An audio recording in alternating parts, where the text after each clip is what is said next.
Conferenza stampa stamani presso la sede del Parco della Valle dei Templi per la presentazione del premio Carchinos 2022. Questi i nomi dei vincitori. La serata di gala si svolgerà il prossimo 16 luglio alle ore 21 al Tempio di Giunone.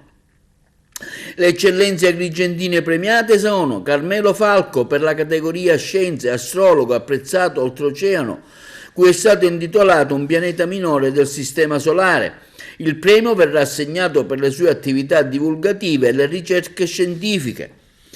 Altro premio è Gloria Peritore per lo sport e per il premio Totò Moncada, campionessa italiana di kickbox, campionessa mondiale di octagon, combattente professionista.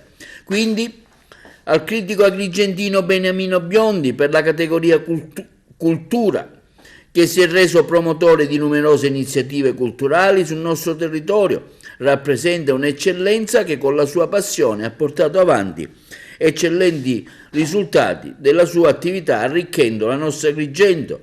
Altro premio va a Stefano D'Alessandro e Romina Cardella per la categoria resilienza. Sono un medico chirurgo e un'infermiera rimasti operativi con grande abnegazione e coraggio al servizio della collettività, in prima linea nella lotta contro la pandemia da Covid-19. Quindi all'attore Domenico Centamore, categoria identità siciliana, che nei panni di Piccionello, protagonista di Macari, e in tanti altri personaggi davvero caratteristici, rappresenta la Sicilia con tutte le sue sfaccettature. Insomma, un siciliano doc dentro e fuori nei modi e nella mentalità. Altro premio va al colonnello Vittorio Stingo, Arma dei Carabinieri, un premio speciale per la legalità, per l'encomiabile impegno a favore della comunità agrigentina. Il colonnello Stingo, insieme ai suoi uomini in prima linea in diverse operazioni, hanno evidenziato le doti umane di coraggio ed empatia. Vittorio Stingo ha alimentato la cultura della legalità nel territorio agrigentino.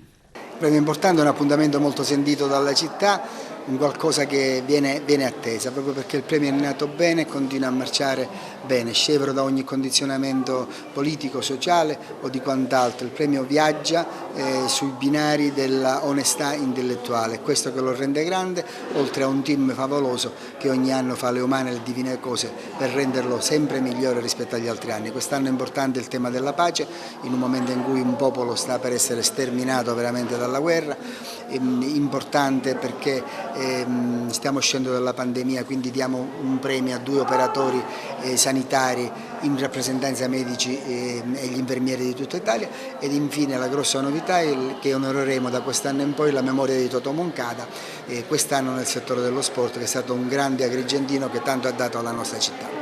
Francesco Novara, un impegno continuo, costante per le sue competenze.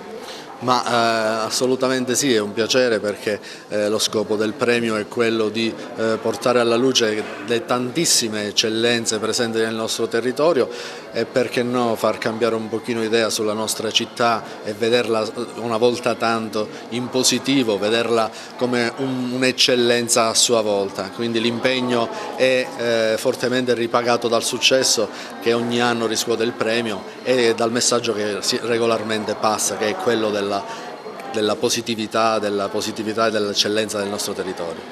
Giorno 16, prossimo, ed è stato per me un onore aprire questa giornata, portare saluti del direttore, l'architetto Roberto Sciarratta, che non è potuto essere presente, per un premio che, come dicevo poc'anzi, è ambizioso, mira a crescere, alla 6ª edizione, ancora è un ragazzo, esce dalla fanciullezza, però è un ragazzo che ha le gambe forti e le spalle larghe, quindi l'augurio per questo premio è che possa continuare a crescere sempre di più e a consolidarsi nel territorio e a diventare anche un punto di riferimento valoriale per la comunità agrigentina.